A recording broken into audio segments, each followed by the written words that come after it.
ったからにはいつか武道館でライブしたいんだ。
What's crackin', Squid Squad? Incoming report from the Squid Research Lab. Without further ado, we're excited to share our latest findings.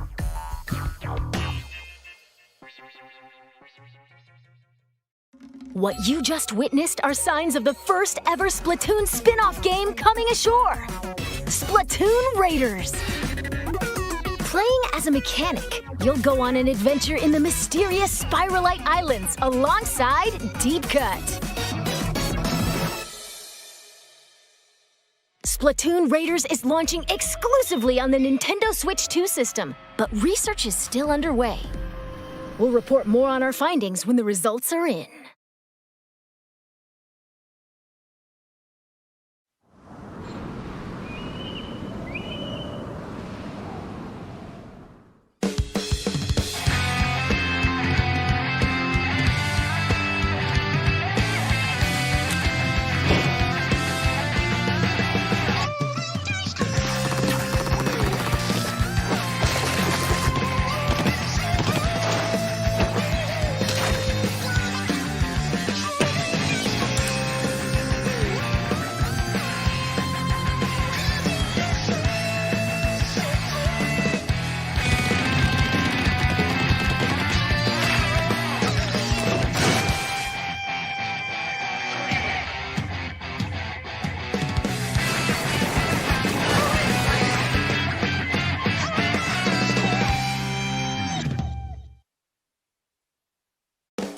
Well, an update to the Splatoon 3 game is also coming down the spillway.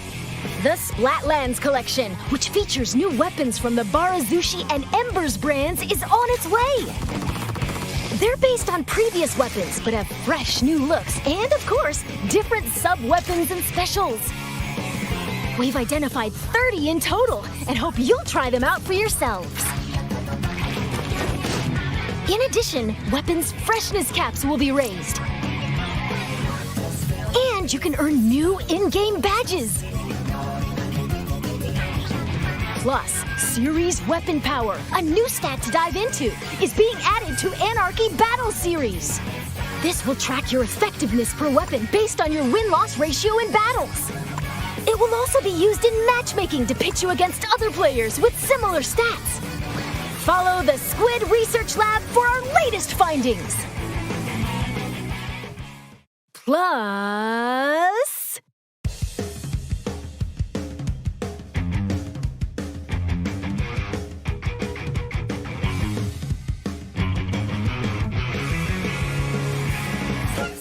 Don't call it a comeback. Okay, you can. Urchin Underpass from the original Splatoon game returns to the rotation for some fresh splatting on classic turf. Lastly, but not leastly, for Nintendo Switch 2 players.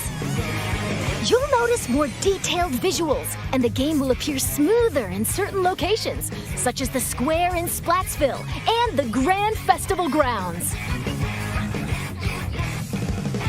But no need to fear. Nintendo Switch players and Nintendo Switch 2 players will still be able to splat together.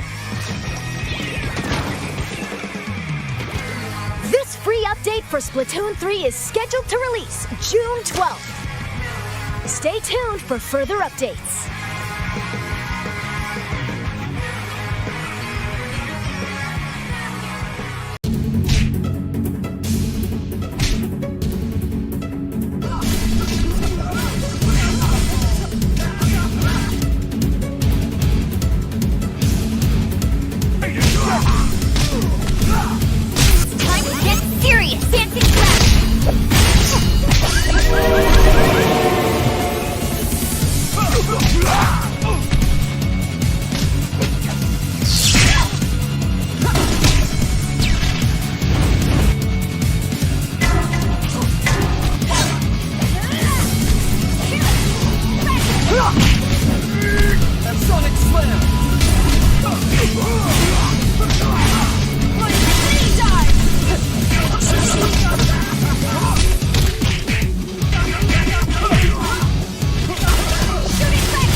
Hello, Felix from Nintendo Life here, and today we're here to review Disney Dreamlight Valley for the Nintendo Switch. Now I know that the game technically came out around a month ago, but this game will have a lot of post-launch content, so I thought better late than never, and here we are. This review was written by the wonderful Josh Broadwell and converted into video by me. Okay, so imagine waking up seeing Mickey Mouse tendering his garden while Scrooge McDuck just opened a shop and Wall-E the timid robot search for flowers to help people smile that day. It's the stuff of dreams for anyone who has any level of attachment to Disney properties, and it's exactly that experience you'll get every day in Disney Dreamlight Valley.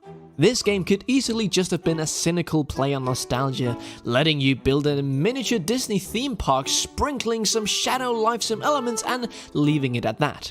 Instead, it's a surprisingly character-driven experience that's heavy on customization, with some thoughtful commentary on growing up, and a mostly relaxing loop that wants you to have as much fun as possible.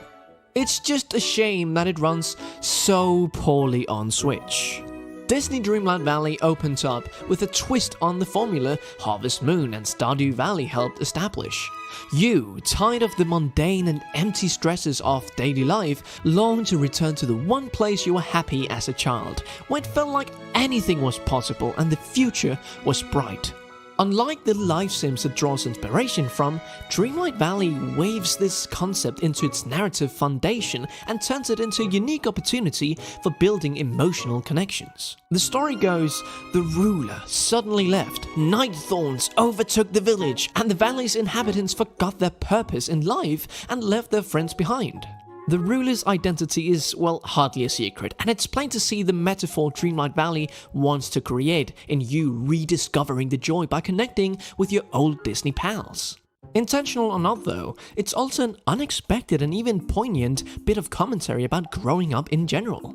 Letting your hopes slip away, losing friends and loved ones, and generally seeing the world through a bleaker lens than before. The tinge of sadness seeps into character interactions and even quests as well. But the result is just that the setting makes you feel even more connected with the inhabitants and their joys and sorrow, even if you aren't that much of a Disney lover. The task you get is to bring the village and valley back to life, rebuilding not just its shuttered shops and rundown restaurants, but also the hearts of everyone who lives there as well. That can take the shape of investing money in Scrooge McDuck's Imperium, to taking Mickey's mind of loneliness by having a picnic with him, or just dropping by to chat every day. Deepening your friendship also unlock the means to explore other parts of the realm, though Dreamlight Valley occasionally falls into the common free-to-play trap of locking progress behind convoluted grinding. You need certain amounts of Dreamlight to unblock the large night thorns. Dreamlight is essentially this game's version of Animal Crossing New Horizons' Nook Mile points. It accumulates when you do almost anything, from picking flowers to selling fish, but even when you have enough to proceed, you have to stop and prove yourself worthy of acquiring a special orb. The first orb requires you to reach at least level 5 friendship with 3 of the villagers, which means handing over dozens of home-cooked meals or mining down rare gems that really bump friendship levels up significantly. However, the reward is worthwhile, since this is the only way to access the valley's other biomes, and that means more crafting materials. Some quest requirements get stuck in a similar gameplay loop, but the payoff from most of them, even if it's just seeing how new characters interact with already established residents, make this worthwhile. You can also take a break from grinding by spending Dreamlight in the valley's castle to access realms. These realms are small areas themed around a certain character. This could for example be Wally in a very polluted area. They have some small requirements like fetching certain items or planting these trees, but when you've done those, you can then invite them to come to your village. But when you aren't fishing with Goofy or visiting different realms, you got a staggering array of crafting and design options to scatter throughout your own house and across the valley itself. These options unfold slowly as you find new recipes, but there's still quite a bit you can do even just with the basics. This game clearly wants to make itself approachable and fun for everyone, and it goes out of its way to make tasks that are often unpleasant in other life sims as convenient as possible. Every recipe, even experimental one that should be dubious food, produce something useful. You can water whole swatches of soil with just one use of the watering can. The whole experience is frictionless minus the occasional tedious segments, and lends itself perfectly either to short check-ins to craft a few items, or longer sessions getting your house just right. In other words, it's a perfect fit for the Switch, theoretically. In reality, Dreamlight Valley needs a fair bit more optimization to run well on Nintendo's hybrid console. Camera stuttering and frame rate issues are common in handheld mode, while both docked and handheld mode struggle with severe menu lag, long load times, and a few moments where Dreamlight Valley just gives up and crashes. There are a few non-Switch specific issues that Gameloft can hopefully sort out as time goes by. These quirks are what you typically expect from an early access game, and coupled with an unclear path for the future, recommending Disney Dreamlight Valley for $30 doesn't come without qualifications. But what's here is fun. In conclusion, Disney Dreamlight Valley is a frictionless, relaxing spin on life sims that manages to remain heartwarming and charming despite a few Switch-related rough patches. The unique identity relies heavily on fresh interactions with your in-game friends, and Gameloft will need to continue supporting it with regular updates to keep the Night Thorns from creeping back in. However, what's here at launch is surprisingly touching and thoughtful, and cleverly plays on the nostalgia of everyone who's ever been a Disney fan. We here at Nintendo Life give Disney Dreamlight Valley on the Nintendo Switch a 7 out of 10.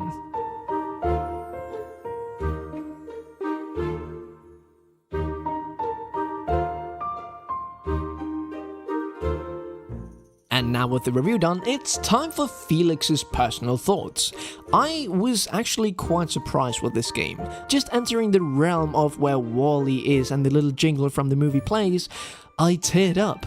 Not like massive, but this game can have some serious emotion on you if you're a Disney fan at all. Now let's talk about the performance real quick, because on Switch, it's rough. I've had sections where the music just goes in and out, and the frame rate can sometimes be the same. It's a shame because this game is perfect for Switch. Hopefully they can patch some of these things out, but just be wary that if you want the best possible way of playing this game, it might not be on the Switch. But if you don't have anything else to play it on, it totally does the job. Like, you can still experience it, it's just a bit more rough than what you would have hoped. Oh, it's so satisfying going around and removing all the Night Thorns and slowly building together your valley. Finding new characters and doing quests for them never felt like a chore, but more of a fun activity. Now, I've not played this game massively, but so far there's never been a moment where I thought, what should I do now? There's always a new mission, a new thing to do, and I just hope that it keeps on going in the game. Of course, you're gonna reach a point where you can't really do much more that day, but I was surprised how it just kept giving this game. For example, when I started, I thought early on that I knew what this game was about, and while it was fun, suddenly the game introduces the realms where you go to different areas and do character-specific quests to get those characters in the valley, and that just gave so much more life to this game. Also, that you can see the different biomes in the distance and know, oh, I'll be able to go there and meet new characters and get new materials. Yeah, it's just a nice experience. If you, like me, grew up with Disney when you were a child, this is an easy recommendation. And if you like this video, why don't you remove those Night Thorns from the subscribe button and then give it a little click. Stay safe, play some Disney Dreamlight Valley. Felix from Nintendo Life, out.